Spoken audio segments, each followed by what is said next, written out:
안녕하세요. 반갑습니다. 유수아입니다. 예. 네. 오늘은 또 오래간만에 신박한 상식, 으스스한 상식 알아보는 시간으로 돌아왔습니다. 예. 또 오늘은 어떤 으스스한 상식들이 여러분을 단잠에 들게 만들지 지금부터 저와 함께 에스터 차근차근 에스터 알아보도록 하겠습니다. 예. 오늘의 첫 번째 상식입니다. 1997년까지 덴마크에 거주 중인 사람의 수보다 돼지의 수가 더 많았다. 되나 이게? 근데 가축이다 보니까 뭐 아예 불가능할 것 같진 않은데 워낙 이제 밀집해서 많이 키우다 보니까 한번 알아볼게요. 어떤 상황인지. 네, 지금 여러분들께서 보고 계시는 이 사이트는 thefactbase.com입니다. 1997년까지 덴마크에는 사람보다 돼지가 더 많았습니다. 라고 하는 기사입니다. 그림 같은 풍경과 풍부한 역사로 유명한 작은 북유럽 국가인 덴마크는 많은 사람들을 놀라게 할 수 있는 흥미로운 사실을 가지고 있습니다. 1997년까지 덴마크의 돼지의 수는 덴마크의 인구의 수를 초과했습니다. 이 놀라운 통계는 돼지 사육과 농업이 국가의 경제적, 문화적 유산에서 얼마나 중요한지를 보여줍니다. 종종 돼지의 나라라고도 불리는 덴마크는 돼지 사육의 뿌리 깊은 전통을 가진 강력한 농업 산업을 자랑합니다. 이 나라의 온화한 기후와 비옥한 토양은 가축 사육에 유리한 조건을 제공해서 돼지 사육과 생산에 이상적인 위치를 제공합니다. 덴마크의 농부들은 이러한 이점을 활용하여 돼지의 개체수가 기하급수적으로 증가했습니다. 워낙에 이 덴마크란 나라 자체가 이제 공기도 좋고 뭐 환경도 좋고 하니까 뭐 이런 축산업을 하는 게 워낙이 좋은 곳이다 보니 돼지의 나라라는 별명으로도 불린다는 거죠. 그러다 보니까 그게 많이 과열돼서 인구수보다 돼지가 더 크게 1997년에는 늘어났다는 겁니다. 덴마크에서 돼지가 풍부한 것은 최근에 일어난 현상이 아닙니다. 수십 년 동안 돼지의 사육은 국가 경제에서 중요한 역할을 해왔고요. GDP에 크게 기여를 했습니다. 덴마크의 농부들은 효율적이고 지속 가능한 관행을 받아들여서 국제적으로 인정받는 고품질의 돼지고기 생산을 보장해 왔습니다. 그렇기 때문에 뭐 워낙이 이제 좋은 환경에서 키워지는 돼지다 이런 식의 이미지가 있고, 저도 지금 사실 아까도 말씀드렸습니다만은 언뜻 떠올렸을 때 덴마크산 뭐 우유다, 뭐 덴마크산 돼지고기다, 덴마크산 뭐 소고기다 이러면은 왠지 행복한 환경에서 자랐을 것 같고 그런 느낌이 있잖아요. 그러다 보니까 더더욱이 덴마크산 돼지고기가 더 많이 사람들이 찾게 되었다는 거죠. 근데 이제 그 밑에를 보면은 저도 아까 떠올렸던 거긴 한데 이게 가능한 이유가 있습니다. 돼지의 수가 많은 것도 맞지만은 이 통계는 덴마크의 인구가 비교적 적다는 사실을 가리기도 합니다. 덴마크가 워낙이 자연도 좋고 환경도 좋고 다 좋은데 애초에 사람이 그렇게 많이 사는 나라가 아니라는 거죠. 인구수가 적다 보니까 상대적으로 돼지가 수가 조금 늘어났을 뿐인데 다른 나라에 비하자면은 훨씬 더 마치 큰 것처럼 돼지 수가 사람 수보다 많습니다 이러면은 돼지가 얼마나 많은 거야?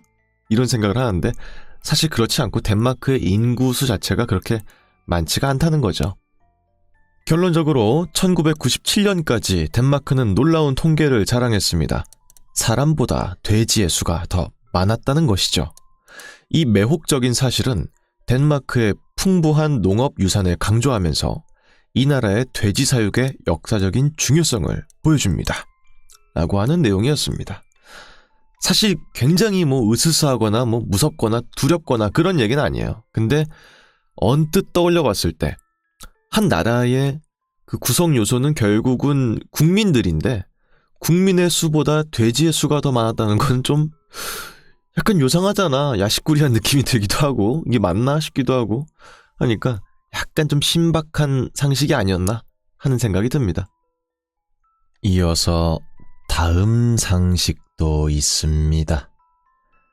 미국은 공식적인 신분증이 없다 라는 건데 우리나라는 이제 주민등록증이라는 게 있지 않습니까? 그래서 이제 만 19세가 되면 누구든지 간에 이제 만들게 되는 국가에서 인증한 신분증인 건데 미국에는 없다는 거죠? 근데 막 그 있지 않나? 소셜 넘버 이런 게 있지 않나? 잘 모르겠는데 한번 좀 같이 알아보겠습니다. 그래요?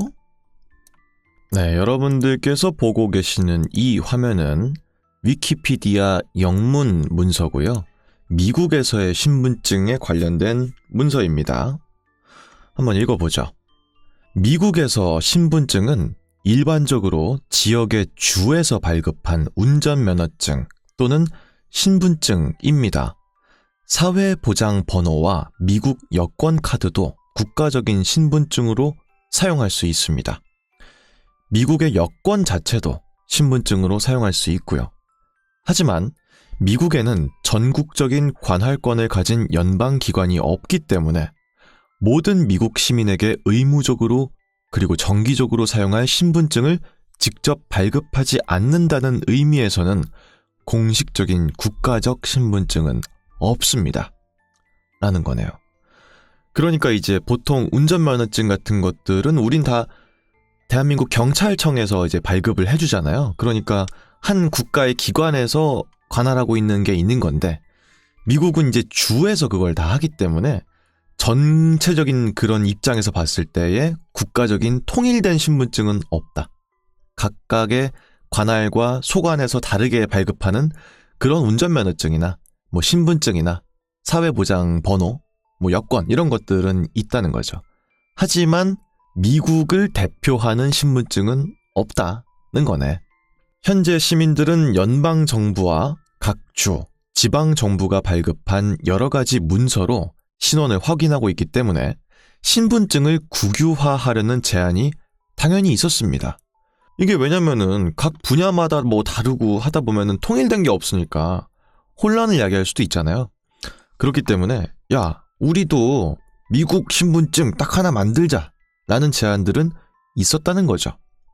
하지만 그것은 정치적인 이슈이면서 굉장히 실질적인 이슈였고요. 국가신분증을 만들기 위한 모든 입법적 시도는 자유주의 정치인과 보수 정치인 모두 끈질긴 반대에 부딪혀서 결국은 실패했습니다. 이들은 국가신분증을 전체주의 사회의 표식으로 여깁니다. 그러니까 애당초에 한 국가기관에서 모든 국민에 대한 정보를 취급하고 다루고 이걸 꼭 너네가 다 발급을 해야 돼 라고 말하는 것 자체가 미국의 어떤 설립 이념과 상당히 반대되는 이런 거를 한 국가에서 통솔하는 것 자체가 전체주의적인 어떤 그런 걸로도 표방이 될 수도 있기 때문에 자유를 굉장히 극단적으로 중요시하는 미국에서는 이런 부분들도 개인의 인권 침해다 뭐 이런 식으로 해왔다는 거죠.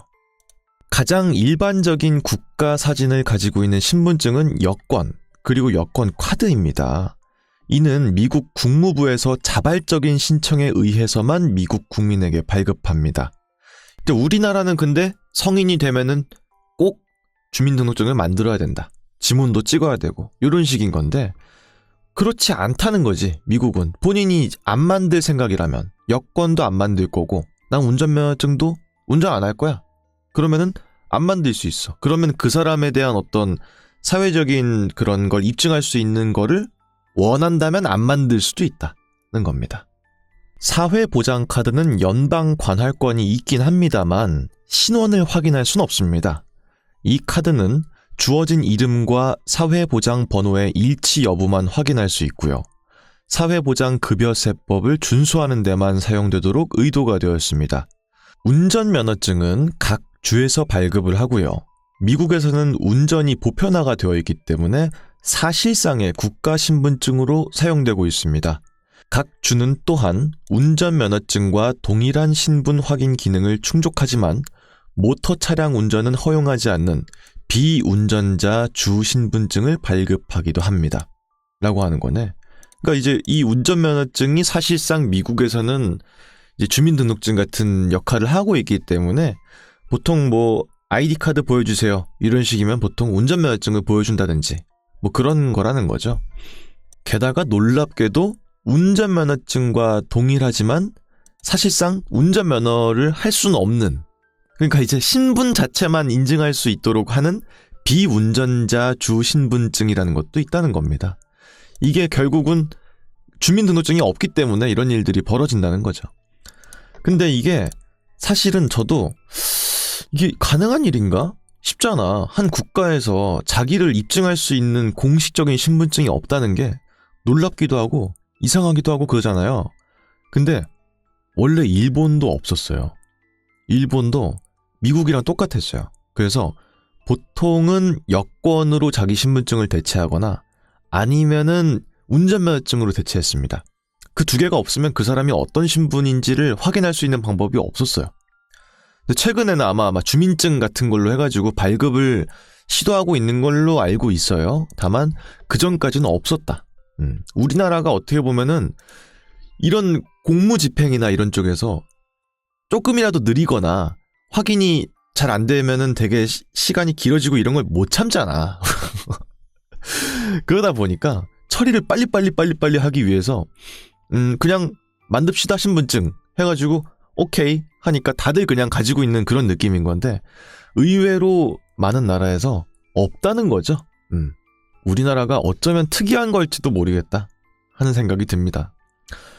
이 공무 관련된 것들도 이제 항상 해외에 사시는 분들께서 말씀하시는 게 너무 오래 걸린다. 공무 그런 처에 가서도 정말 뭐 일주일, 2주일씩 걸린다. 아니면 뭐 병원에 가서 예약하는 것도 막 한 달 뒤에 오라고 한다더라. 뭐 이런 식이잖아요. 근데 우리나라는 본인 신분을 입증할 수 있는 게 딱 정해져 있으니까 그냥 그 자리에서 바로 띡띡띡띡 돼버리잖아. 혹은 신분증이 없어도 요즘에는 뭐 카카오톡이나 이런 걸로도 되기도 하고 뭐 공인인증서 같은 것들도 사용할 수 있고 그러다 보니까 우린 사실 정말 편한 나라에 살고 있는 것 중에 하나가 아닌가 하는 생각이 들기도 해요. 저도 지금은 이제 미군 부대 안에서 일을 하고 있잖아요. 출입증 같은 게 꼭 필요해요. 미군 부대 안에 들어가려면. 그래서 그 신분 관련되어 있는 저도 그게 있거든요. 카드가. 그거를 발급받는데 2달 걸렸어요. 근데 서류가 뭐 이게 인터넷으로 컴퓨터로 가는 게 아니라 진짜 그냥 우편으로 보내나 봐 그거를. 그래서 이 적은 서류를 미국으로 보내고 미국에서 검증받고 돌아오고 이렇게 하는데 2달 걸렸고요. 차량 출입증도 있거든요. 전 차 타고 들어가니까. 그 차량 출입증은 그 아이디 카드가 나온 다음에 신청할 수 있는 거였는데 그것도 1달 넘게 걸렸어요.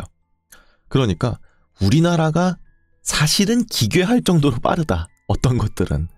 이런 생각이 들기도 해요. 그러다 보니까 미국을 대표하는 신분증이 없다는 사실은 꽤나 납득이 되기도 한다. 어떻게 보면 한국이 비정상적으로 빠른 걸지도?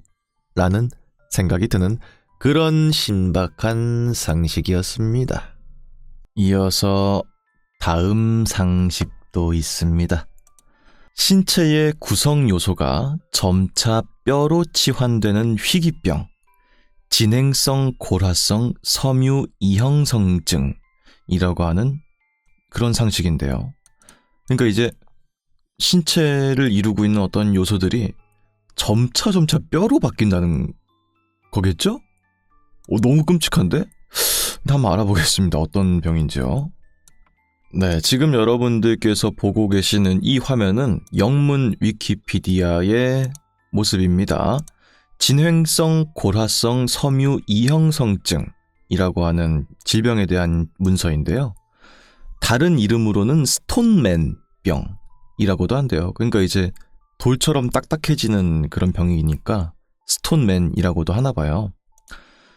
진행성 골화성 섬유 이형성증 환자인 해리 레이먼드 이스트렉의 골격은 특징적인 비정상적 뼈 성장을 보여줍니다. 라고 해서 이게 이제 그 환우분께서 나중에 이제 유골 같은 게 남아있는 그런 모습인가 봐요. 근데 보시면 아시겠지만 이게 사실은 뼈만 남아야 정상인데 뼈를 둘러싸고 있는 근육 같은 것들도 뼈처럼 남아있잖아요. 그러니까 이제 결국은 근육이나 어떤 점막 같은 것들도 뼈처럼 단단해져 버렸다는 걸 의미하는 거겠죠. 어떤 질병인지는 지금부터 자세하게 한번 알아보겠습니다. 우선은 의학 유전학 그리고 류마티스학과 연관되어 있는 질병인가 보죠. 증상은 지속적인 뼈 성장입니다. 일반적인 발병은 10세 이전이라고 하고요. 지속으로는 삶이라고 써 있는데 그냥 이제 entire life겠죠. 그냥 전체적으로 멈추지 않고 낫지 않고 그냥 계속 발현되는 그런 병인가 봅니다. 원인은 선천적이고요. 정확한 원인은 아직까지 알려져 있지 않습니다. 평균 수명의 경우에는 만약에 적절하게 환자가 관리가 된다고 했을 때 약 40세라고 하고요. 전 세계 확진 환자가 801명입니다. 그렇기 때문에 100만 명당 0.5건 정도. 그래서 200만 명당 1명 정도의 발병률을 가지고 있는 병이다. 현재까지 사망자 수는 60명이라고 합니다. 정말 적네요. 전 세계 인구가 지금 한 70억 되지 않나요? 근데 그 중에서 800명밖에 안 앓고 있는 그런 병이라면은 아주 희귀한 병이 아닌가 하는 생각이 드는데, 지금부터 좀 알아보겠습니다. 네, 진화성 고라성 섬유 이형성증은 줄여서 FOP라고도 한대요. 요거는 근육과 힘줄, 인대와 같은 섬유질 결합이 뼈 조직으로 바뀌는, 그러니까 골화하는 아주 드문 결합 조직 질환입니다. 한 장기의 시스템이 다른 장기 시스템으로 바뀌는 유일하게 알려져 있는 의학적인 상태이기도 합니다. 이것은 치료법이 없는 심각하고 장애를 유발하는 장애입니다. 그러니까 이제 어떤 특징적인 걸 가지고 있는 조직들이 있을 거 아니에요. 근육은 근육의 어떤 특성을 가지고 있고 뼈는 뼈로서의 특성을 가지고 있는데 그게 바뀌는 유일한 그런 병이라는 거죠. 이 진행성 고라성 섬유 이형성증의 유전자는 돌연변이로 인해서 발생합니다. 이 돌연변이는 신체적 복구 메커니즘에 영향을 미쳐서 근육, 힘줄, 인대를 포함한 섬유질 조직이 자연적으로 혹은 외상 때문에 손상될 때 고라가 진행되게 됩니다. 많은 경우는 그렇지 않으면 사소한 부상으로 인해서 관절이 영구히 융합되어 새로운 뼈가 형성되면서 손상된 근육 조직을 대체하기도 합니다. 이 새로운 뼈 형성은 결국 2차 골격을 형성하고 환자의 이동 능력을 점진적으로 제한합니다. 이 과정의 결과로 형성된 뼈는 정상적인 뼈와 동일합니다만 위치가 부적절할 뿐입니다. 상황적 증거에 따르면 이 질병은 특징적인 뼈 성장과 별도로 관절의 퇴화를 일으키기도 합니다. 여분의 뼈 성장을 수술적으로 제거하면 신체가 영향을 받은 부위를 추가 뼈로 수리하는 것으로 드러났습니다. 뼈 성장의 속도는 환자에 따라 다를 수는 있습니다만 궁극적으로 이 질환은 새로운 뼈가 근육을 대체하고 기존 골격과 융합하면서 환자를 움직이지 못하게 만듭니다. 이로 인해서 이 FOP라고 불리는 병은 스톤맨 질환이라는 별명을 얻게 되기도 하였습니다. 그러니까 결국은 예를 들어서 내가 운동을 했어요. 그럼 이제 막 알이 배긴다라는 말을 하잖아. 결국은 그게 근육의 섬유질이 찢어지면서 다시 형성을 할 때 더 두껍게 형성을 하면서 근육이 붙는 건데, 이런 식으로 근육이 끊어지거나 할 때 그게 근육으로 다시 생성되는 게 아니라 뼈로 생성이 되니까 거기서부터 뼈가 자라나 버린다는 거죠. 이런 환자분들은 다치면 안 되겠네. 다쳐서 뭔가 재생성을 하게 되면 그때 이제 뼈로 바뀌어 버리는 거니까 움직임이나 이런 부분들에 상당히 저해가 될 수밖에 없겠네요. 그러니까 아까 달려있던 그 수명이 적절하게 관리가 되었을 때 40세라고 했던 이유가 아마도 생전에 정상적인 움직임을 하지 못하고 최대한 정말 고정적인 그런 것들만 유지하면서 살았을 때가 만 40세 정도까지 살 수 있는 것으로 예상이 된다. 뭐 이런 내용이었던 것 같아요.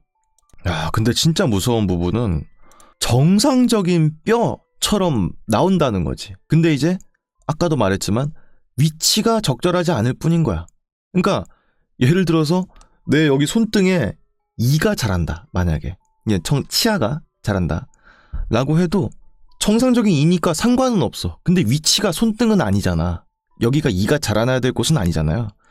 그런 식이라는 거지.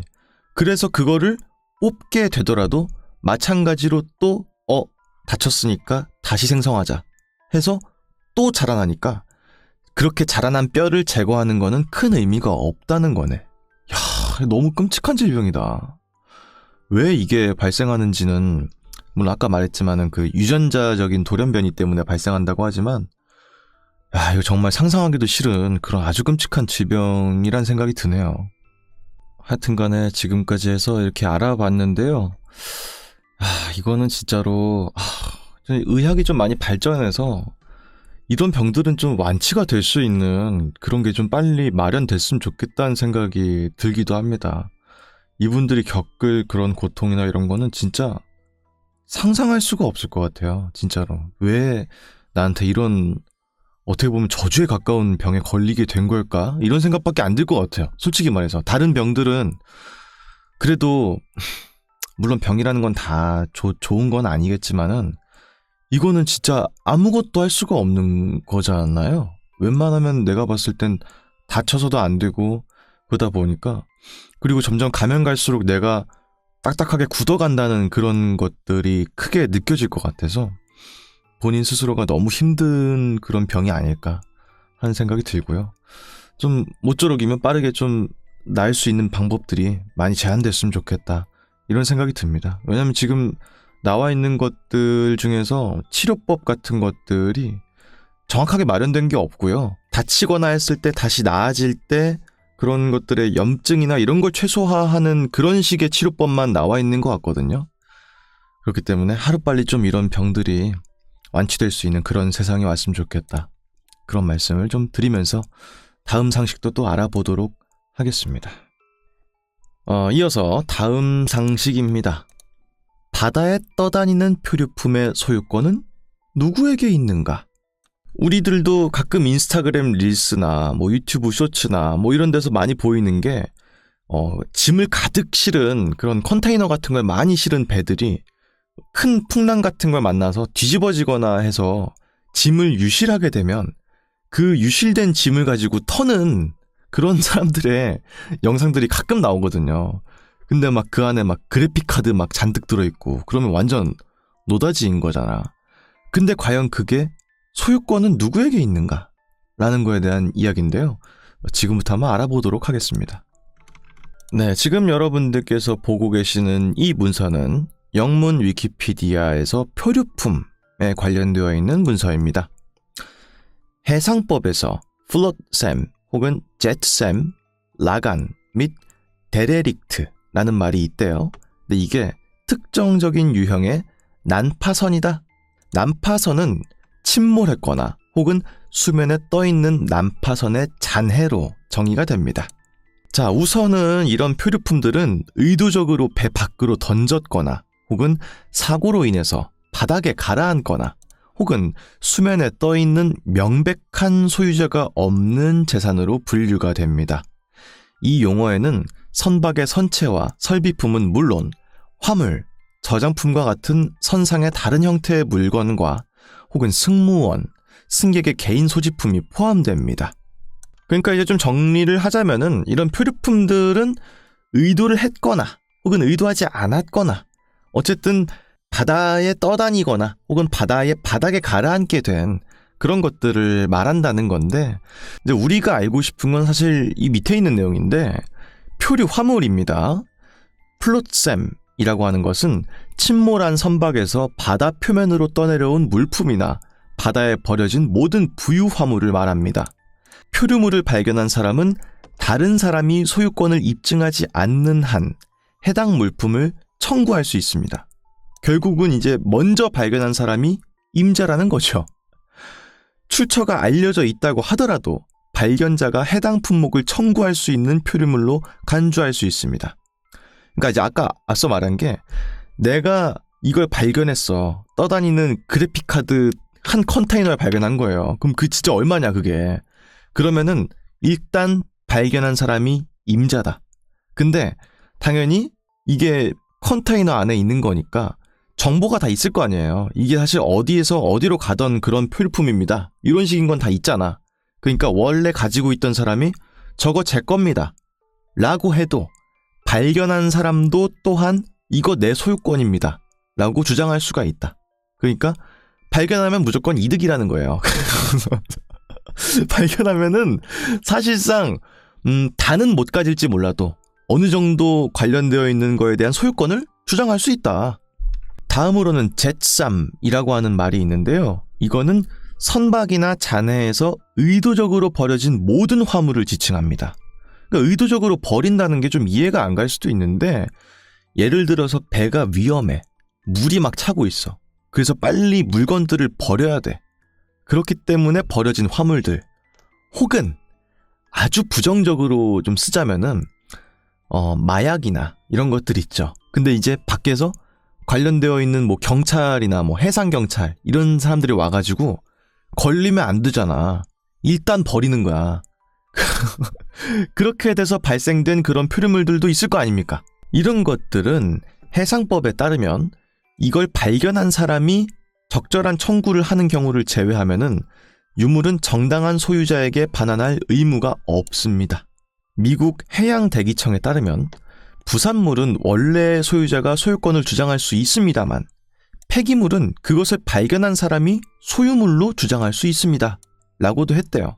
그렇기 때문에 앞에 서 있던 그 플로트 3, 그러니까 표류 화물이랑 마찬가지로 일단 발견하면 내가 소유권을 주장할 수 있고 원래 소유권을 주장하던 사람이 나타나더라도 나도 일정 부분에 대한 소유권을 주장할 수 있다는 내용인 겁니다. 근데 이 두 가지랑 다르게 마지막에 나와 있는 이 라간이라고 하는 개념이 있는데요. 라간은 바다 밑으로 가라앉을 만큼 무거운 물건인 건 맞아. 근데 부표나 코르크와 같이 떠다니는 표식으로 연결되어 있어서 그 물건을 표시한 사람이 다시 찾을 수 있도록 하는 물건입니다.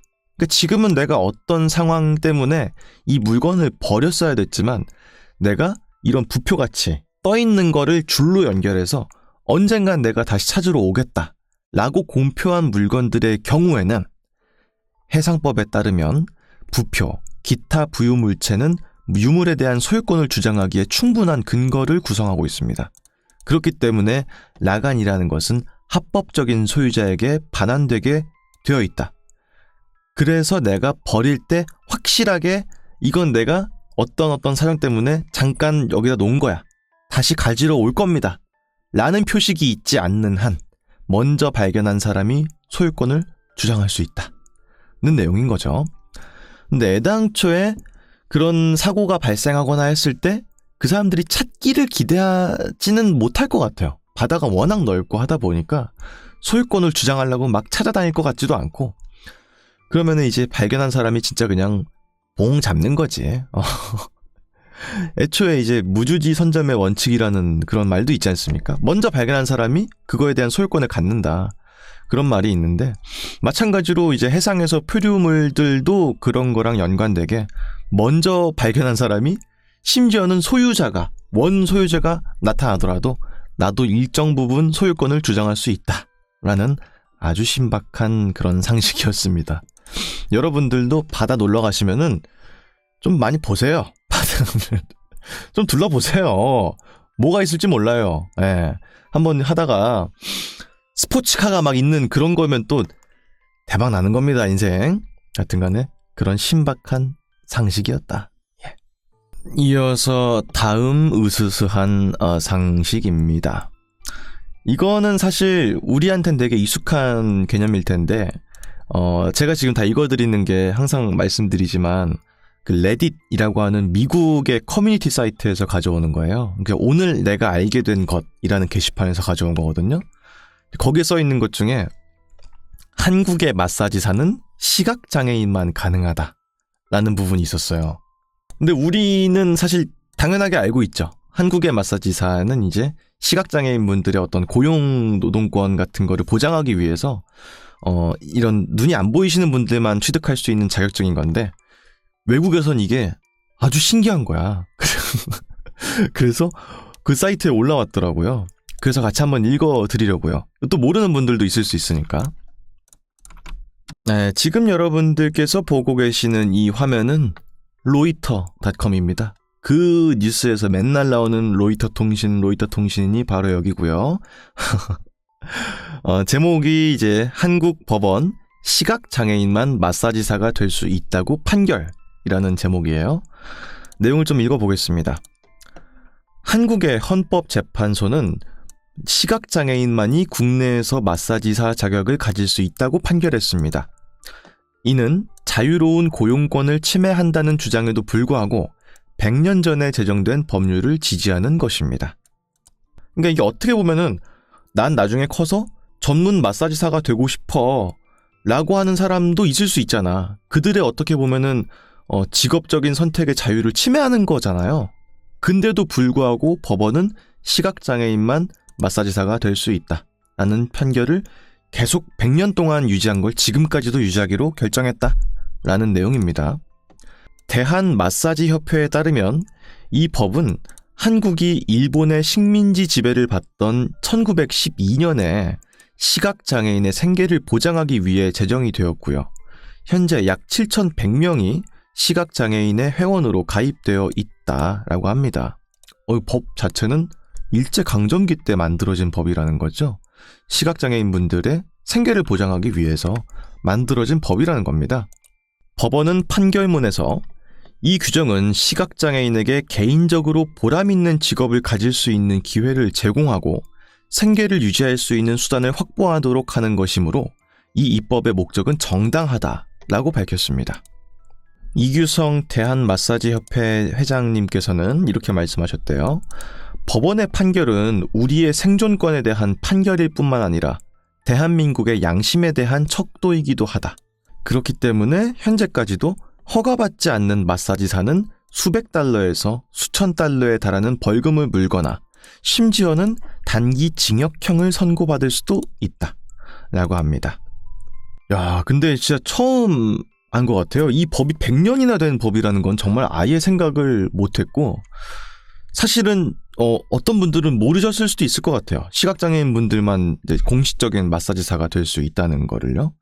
근데 아무래도 이제 눈이 안 보이시는 분들은 감각이 더 발달했다 보니까 사람의 어떤 그런 거나 이런 거를 사실 더 예민하게 더 케어를 잘 해주실 수 있을 거 아니에요. 그러다 보니까 그분들에게 할 수 있는 직업이 이게 사실상 되게 좋은 직업이니까 생존권을 보장해주기 위해서라도 시각장애인 분들만 마사지사가 될 수 있는 게 맞다라고 법원에서 아예 판결을 내린 거고, 이게 다른 직업에 대한 어떤 특정적인 이권을 주는 게 아니냐라는 반발에도 불구하고 법을 쭉 유지하기로 했다라고 하는 그런 판결문인데요.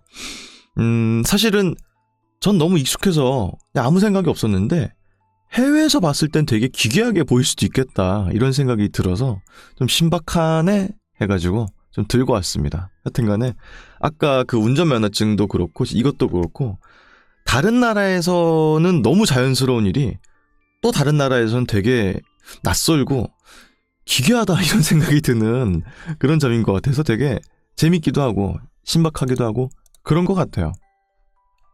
이어서 다음 으스스한 상식도 있습니다. 예. 미국의 공식 언어는 영어가 아니다. 야, 이건 몰랐네. 이건 몰랐어. 한번 알아보겠습니다. 미국이 의외로 되게 극단적인 뭔가 느낌이 있어. 당연히 그럴 것 같은데 아닌 이런 느낌이 있죠. 아까 이제 주민등록증 그것도 봐도 그렇지만요. 한번 상세히 알아보겠습니다. 네, 지금 여러분들께서 보고 계시는 이 사이트는요, USA.government, 미국 정부 사이트입니다. 여기에 써있는 그 Q&A 같은 건데 미국의 공식 언어에 대한 글이에요. 미국에는 공식 언어가 있습니까? 라고 하는 질문인데요. 답변이 이겁니다. 미국에는 공식 언어가 없습니다. 영어는 미국에서 가장 널리 사용되는 언어고요.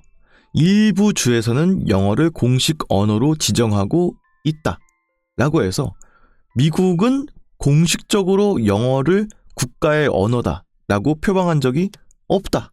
물론 일부 주들은 있지만 그 이유는 그 밑에 적혀 있습니다. 미국인들은 350개 이상의 언어로 소통합니다. 미국 인구조사국에 따르면 영어 외에 가장 널리 사용되는 언어는 스페인어, 중국어, 따갈로그어, 베트남어, 아랍어입니다.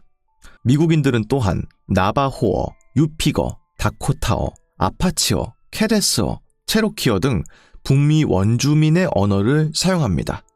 라는 거죠. 그러니까 워낙에 이제 다민족으로 형성되어 있는 국가다 보니까 공식적으로 영어가 우리의 언어입니다. 라고 하는 것 자체가 되게 위험할 수도 있죠. 어떻게 보면은.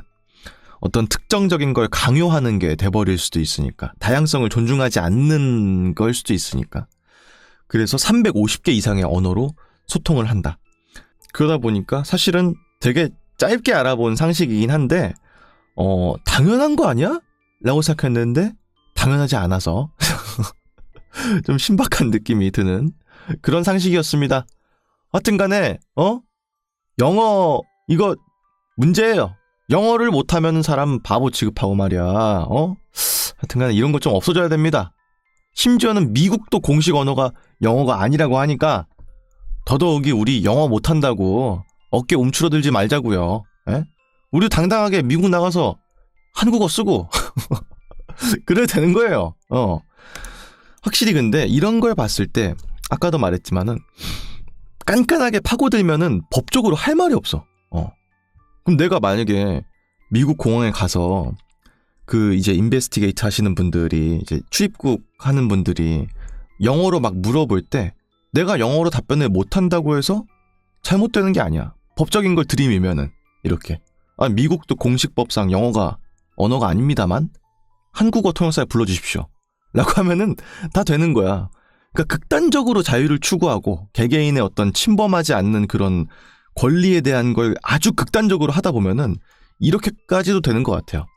그러다 보니까 이제 PC 관련된 문제들이 점점 미국에서는 큰 이슈로 떠오르는 것 같고, 요즘에 이제 가장 크게 문제로 이제 떠오르는 것 중에 하나는 그 화장실 문제 같은 것 때문에 좀 문제가 많죠. 그러니까 여성 화장실, 남성 화장실, 이게 우리는 당연한 거 아닌가? 이런 생각이 들기도 하고 하는데 미국은 이제 중성 화장실도 인정해달라. 뭐 이런 식의 그런 게 나오고 있잖아요. 혹은 이제 생물학적으로 남자 혹은 여자가 아니더라도 본인 스스로가 저는 여잔데요? 라고 하면은 여자 화장실에 들어갈 수 있다든지, 이런 것 때문에 어떤 성 관련되어 있는 범죄가 일어날 수도 있고 해서 문제가 많았던 걸로 기억하는데, 아무리 자유를 존중하는 나라라고 해도 적당한 선은 좀 지켜줄 필요가 있다 생각하는데, 그 선이라는 게 굉장히 이제 주관적인 선이다 보니까 그런 문제들이 막 대두가 되는 것 같아요. 제가 봤을 때는 트럼프 분께서 당선이 된 다음부터는 좀 단도리가 되지 않을까, 이런 생각이 좀 듭니다. 그분 좀 워낙 대쪽 같은 분이니까 이런 부분 좀 깔끔하게 좀 정리할 필요가 있지 않나.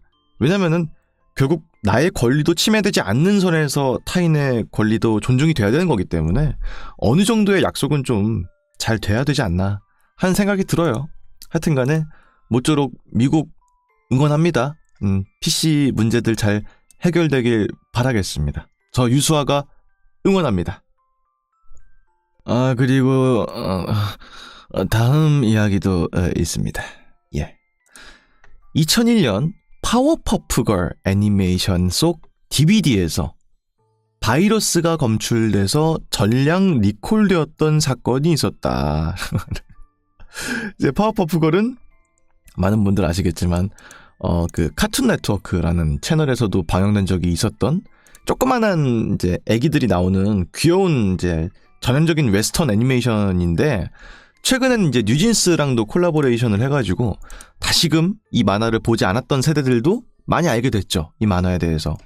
근데 2001년도에 발매됐던 그 애니메이션 DVD 속에서 바이러스가 같이 동봉돼서 판매가 되어서 전량 리콜이 된 적이 있었다는 이야기죠.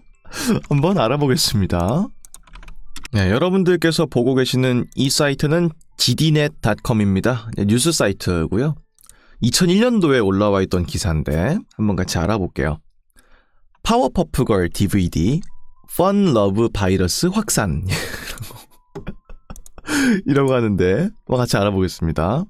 cnnews.com에서 알아낸 바에 따르면 만화 영화 파워퍼프걸을 담은 최신 DVD에 젊은 PC 사용자를 위한 재미있는 게임이 수록되어 있지만 디스크에 들어있는 컴퓨터 프로그램 3개에는 펀러브 바이러스에 감염되어 있는 사실이 밝혀지게 되었습니다. 워너브라더스는 수요일에 워너홈 비디오에서 일주일 전에 출시했던 Meet the Beatles 디스크가 전량 리콜되었다고 확인했습니다. 그 이유는 해당 DVD가 추가 소프트웨어를 설치하는 모든 PC에 펀러브 컴퓨터 바이러스를 퍼뜨릴 수 있기 때문이라고 했습니다. 이 펀러브 바이러스는요, 1999년 11월에 처음 발견이 되었고요. 시스템 프로그램으로 가장해서 윈도우 95, 윈도우 98, 윈도우즈 미를 실행하는 컴퓨터, 그리고 윈도우즈 NT 서버도 감염시키는 것으로 알려져 있습니다.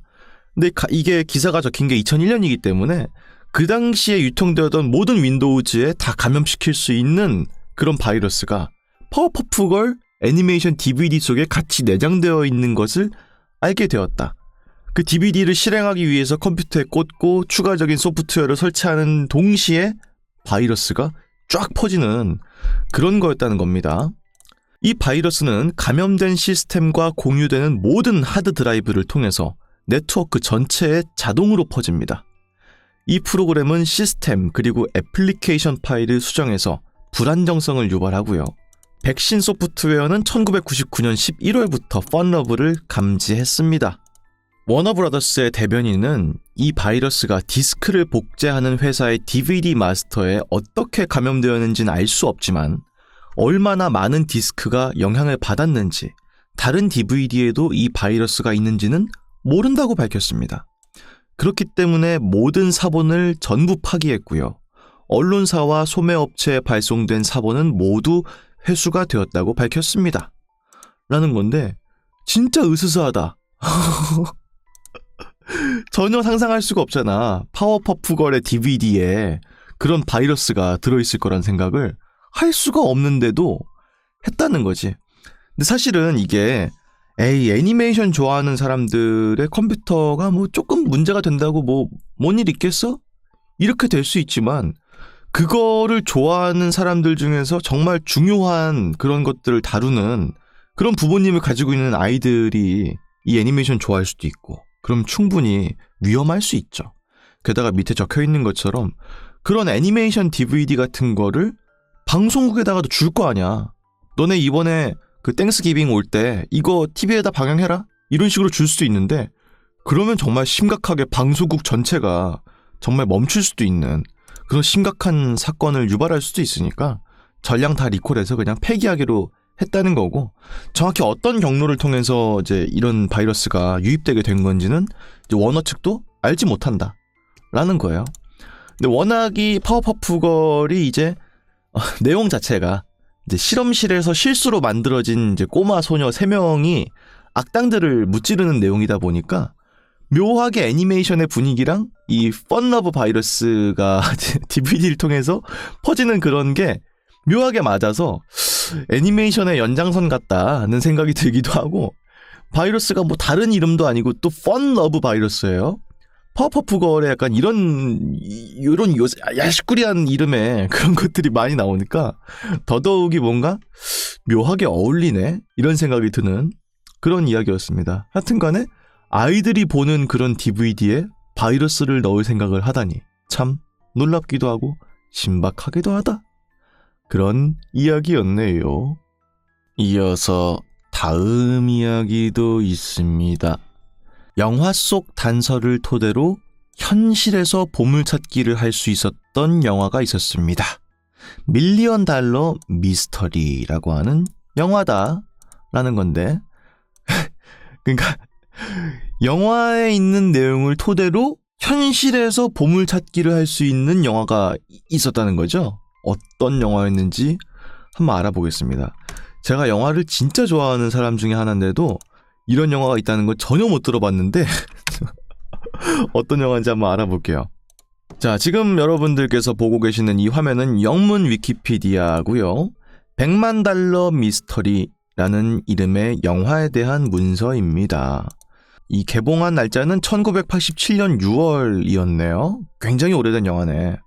뭐 영화에 대한 뭐 줄거리나 뭐 이런 것들도 있는데 우리가 궁금한 건 그 내용은 아니니까 밑에 어떻게 해서 이 영화가 현실 보물찾기랑 연결되게 됐는지 그걸 좀 알아보겠습니다. 우선은 프로듀서였던 디노 드 로렌티스는 뉴욕에 처음 방문했을 때 사람들이 줄을 서서 영화를 보려고 줄을 서 있는 걸 보고서 아이디어를 떠올렸습니다.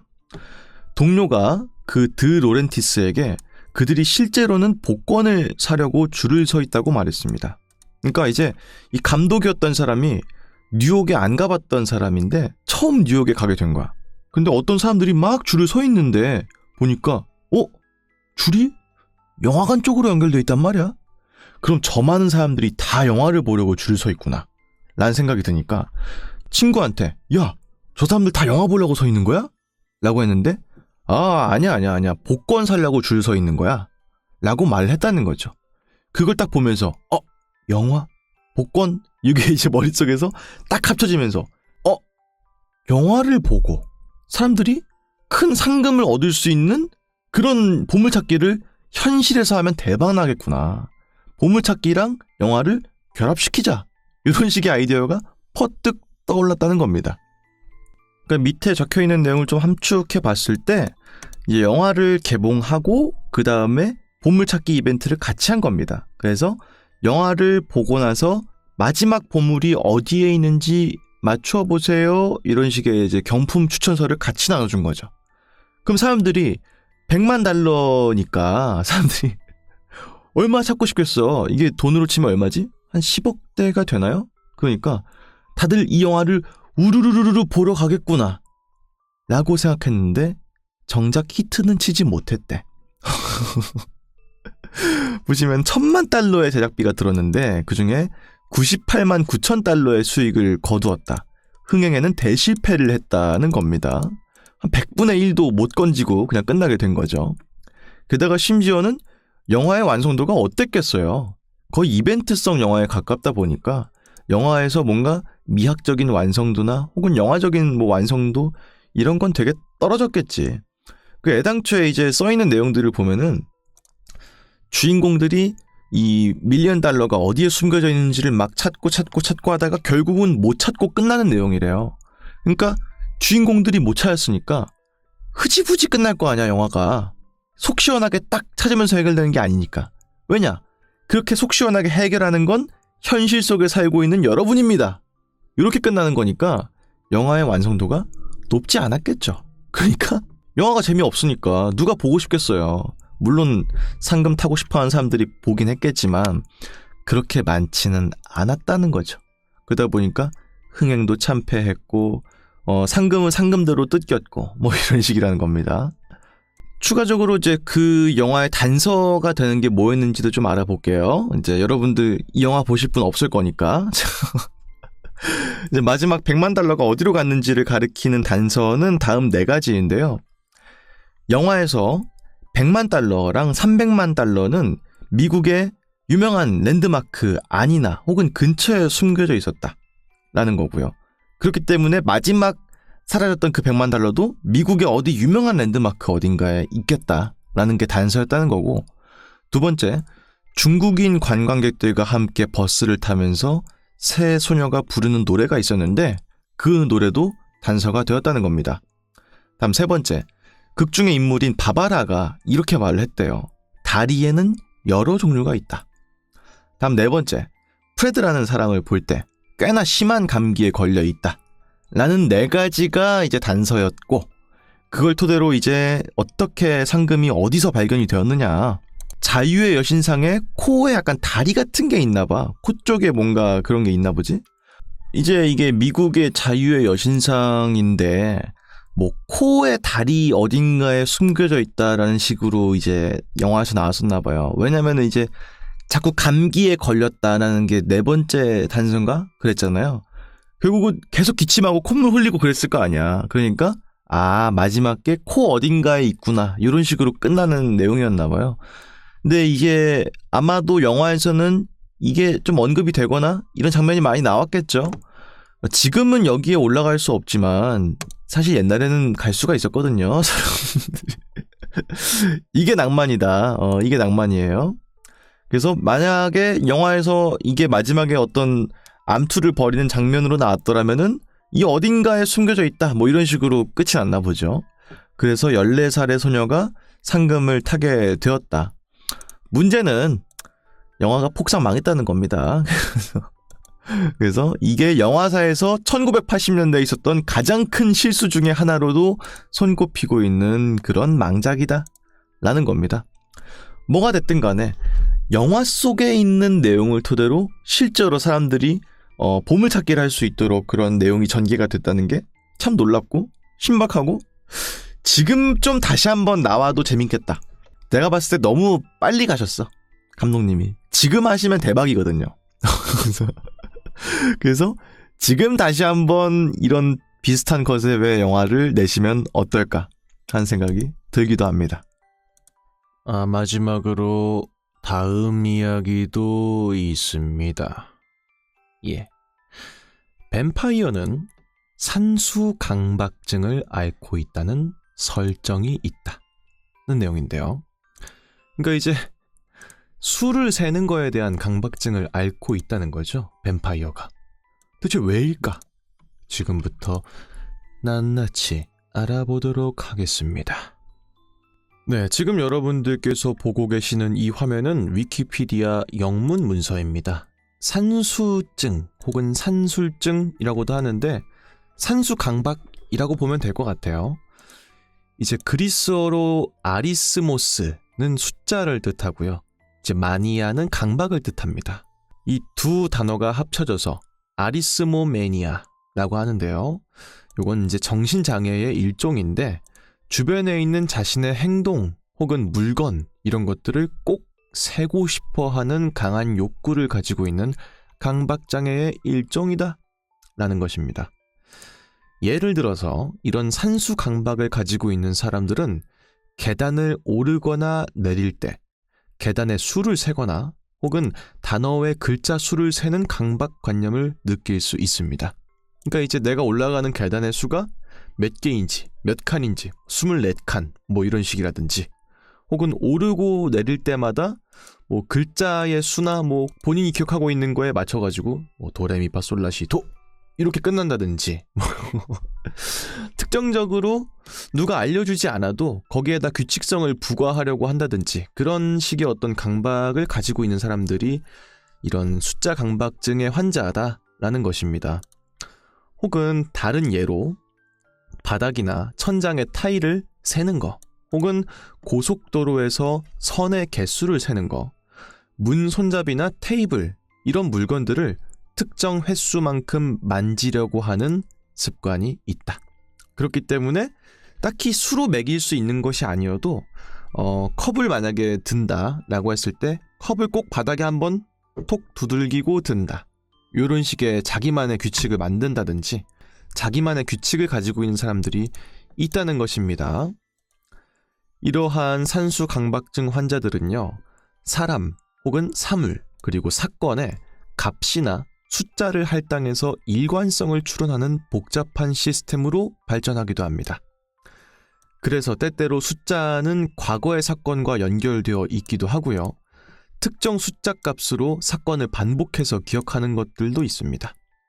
우리는 보통 뭔가를 기억하거나 할 때 그때 그런 일이 있었지? 뭐 이런 식이라든지 뭐 친구 중에 뭐 민수가 있다. 뭐 그러면은 민수 뭐 어디서 친하게 지낸 뭐 이런 친구지.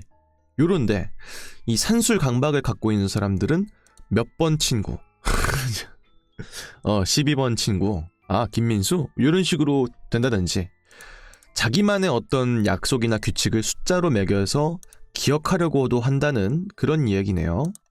근데 이거 관련해서 저는 없지만서도 옛날에 이동진 평론가님도 이제 숫자 강박이 있는 분이라고 스스로가 라디오스타에서 나와서 말씀하신 적이 있었는데 그런 게 있다는 거예요. 시계를 볼 때 이 디지털 시계에는 숫자가 쭉 나열되어 있는 그런 구조지 않습니까? 그래서 12시 34분 56초를 꼭 봤어야 됐대요. 그 시계로. 그러니까 1, 2, 3, 4, 5, 6이 정렬되는 하루에 한 번뿐인 시간대잖아요. 그때를 못 참는다고 하시더라고. 그러니까 그런 식의 숫자에 대한 강박이 있는 사람들도 있고 그런 증상도 있다. 근데 뱀파이어도 숫자에 대한 강박을 가지고 있는 그런 설정이란 겁니다.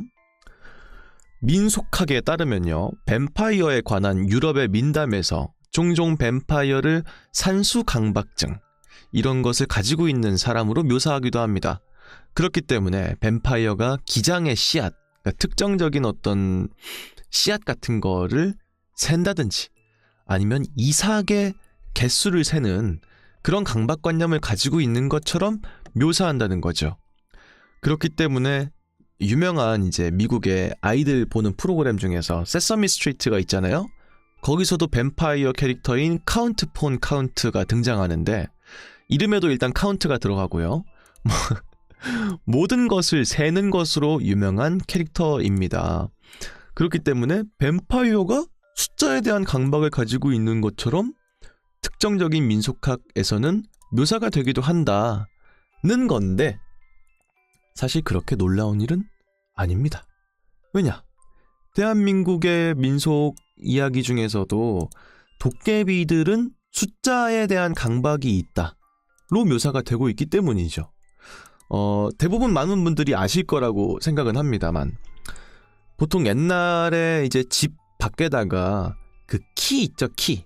이제 막 껍질이랑 쭉정이랑 이런 걸 건져내기 위해서 키로 이렇게 뒤집는 그런 걸 옛날에 많이 했잖아. 옛날엔 농경사회였으니까. 그거를 방 밖에다가, 그러니까 대문 쪽에다가 그거를 향하게 건다든지 아니면 키가 아니어도 채반 같은 거 있지 않습니까? 이렇게 격자 무늬로 되어 있어서 두꺼운 것들은 위에 돼 있고 얇은 것들은 그 틈을 통해서 떨어지게끔 되어 있는 그런 채반 같은 것들을 밖에다가 걸어두는 일들이 많았어요. 우리나라에도. 왜냐?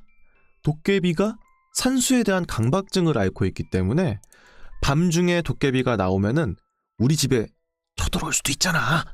나를 해하려고. 근데 그게 집 문 앞에 걸려 있으면은 그거에 새느라고 밤이 꼴딱 샌다는 거야. 워낙 이 키나 채반 같은 것들도 결국은 상하, 좌우 두 가지 결이 맞물리면서 수많은 미세한 점들을 만드는 그런 도구잖아요. 그걸 통해서 걸러내는 도구인 거고. 그럼 점이 결국은 정말 많이 있겠죠. 그거를 세느라고 밤이 새서 여기 쳐들어오려고 했는데 해가 떠버렸네. 야, 다음에 오자. 요런 식으로 해가지고 도깨비들이 지나간다. 이런 미신이 있었기 때문에 집 밖에다 걸어놓는 일들이 상당히 많았다는 건데 이게 비단 조선뿐만 아니라 유럽에서도 유사하게 있었다는 겁니다. 뱀파이어도 마찬가지로 아침이 돼서 해가 뜨면은 결국 자기가 있는 관으로 돌아가야 되는 그런 아주 무서운 생명체인데 사실 밤에 등장하면은 해가 뜨기 전까지 인간으로선 범접할 수 없는 그런 능력들을 가지고 있는 생명체니까 결국 인간의 입장에서는 낮이 되는 걸 기다리는 수밖에 없는 건데 여기서부터는 제 뇌피셜입니다만은 그런 존재라면 너무 무섭잖아. 인간이 이겨낼 수 있는 방법이 없는 거잖아요. 그러니까 사실은 이렇게 하면 된대 라는 식의 그런 파회책을 꼭 넣고 싶었을 거야. 넣어야만 우리가 안심하면서 즐길 수 있잖아.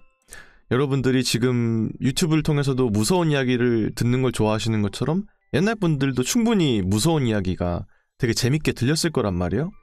근데 무섭기만 하면은 한도 끝도 없으니까 그거에 대한 파회책으로 이런 산수강박이라는 아주 드문 용어를 컨셉으로 적용한 게 아닐까 하는 생각이 들어요.